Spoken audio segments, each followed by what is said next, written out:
Todo tanggi naman ang sospek sa mga akusasyon. Hamon pa niya sa bata.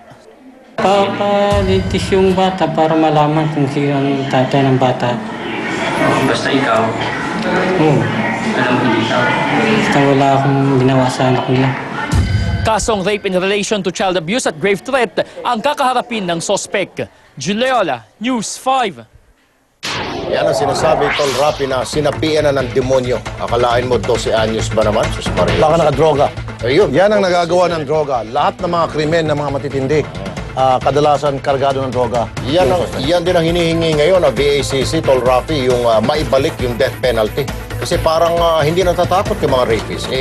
Kulong ka ng habang buhay, 30 years, 15 years after, pwede ka na Ano lumaya. kaya kung firing squad? Tulad yung nangyari kay panahon ni Marcos? Ako, Bigla natigil sang-ayon ako yung dyan. pagtutulak ng droga. Yan. Mas maganda, mabigat-bigat. Pugutan ng ulo para sa Saudi. Mas matindi na yan. Yan, sa luneta. Okay.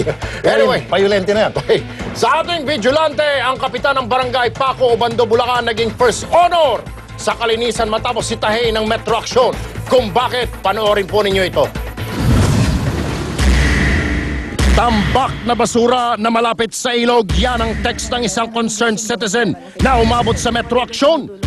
Ang basura daw kasi na kinokolekta ng barangay sa kanilang lugar, sa isang bakanteng lugar lang pala nila tinatapon.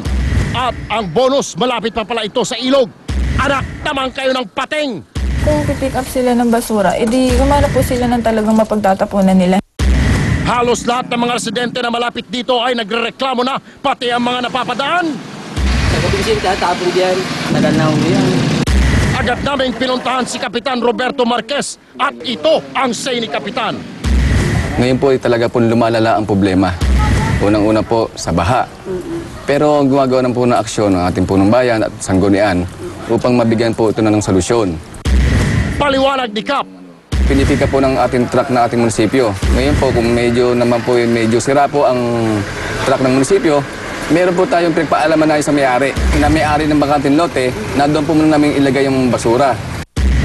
Nangako naman si Kapitan na aksyonan niya ang problemang ito. Noong Hunyo, pipilitin po namin matapos po yung aming programa na matabunan po yung basura na yan at yung pong mga iba pang basura, magawa po namin ng agarang solusyon. Nang balikan namin ang lugar, si Kapitan pa mismo ang nagpapala at nagtatambak ng lupa sa mga basura. Agad din nila itong nilagyan ng net para hindi na anurin ang basura sa ilog. Talagang maganda balak namin dito, una-una yung terminal. Yung babaan niyan, magiging terminal yan ng mga pedicab at saka tricycle. Tapos po yung banda rito, isa MRF, segregation po ng mga basura, saka ito pong kapraso, magiging gardening. Dahil sa mabilisan na taggaran mong aksyong Kapitan, first honor ka sa amin dito sa Metro Action. Kung meron po kayong makitang katiwalian, maling sistema, mga problema sa mga lansangan na hindi na-action, ay padala po ninyo sa aming email, ang vigilante@gmail.com. Magmasid, makialam, maging vigilante. Alam mo, Tol Erwin, sa ating Metro Tulong, simulat sa poll dito sa Metro Action, nung mabuo ito, tumutulong tayo sa mga individual na humingi ng tulong sa atin. Hindi natin tinatanggihan. Pero di ba mas masarap tumulong kung ay buong barangay ang matulungan mo? Yan. Kasi kakaiba itong lumapit sa atin isang sir, hindi para sa kanya ang hinyang tulong, kundi para kasama yung kanyang mga constituents. Bihira yan ganun, Don Rapi. Lalo pa kung hindi ka naman na opisyal ng barangay. Hindi, opisyal sa barangay. Opisyal sa barangay. Si Chairman. Ay, si Chairman mismo. Dito sa atin ngayon. Pangalan niyo po, Chairman? Fernando Cometa po. Fernando Cometa. Saan barangay po kayo, Chairman? Barangay 689, Zone 75. Ayun. Malapit po. Sa Malate. Malate.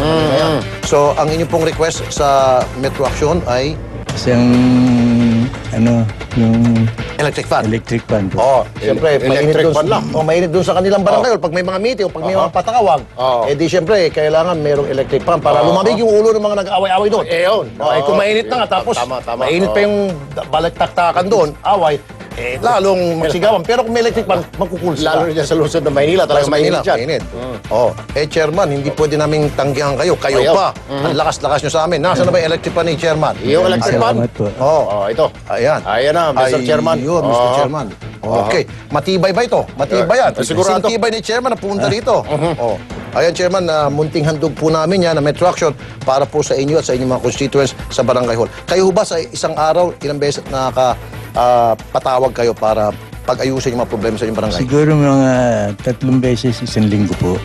Hindi naman ganun kadalas. Hindi naman araw-araw po. Ayun. At more often than not, kadalasan, nagagawa mo ng parang para magkaayos sila.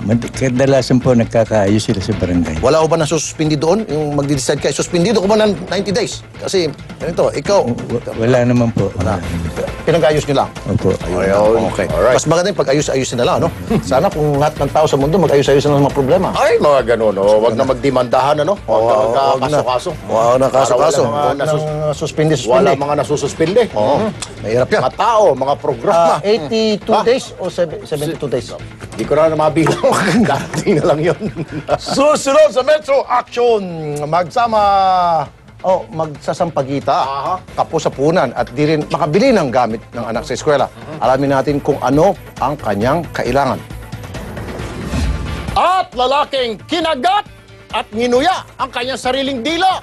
Sinaklolohan ng Rescue 5. Yan at ibang balita sa pagbabalik ng Metro Action.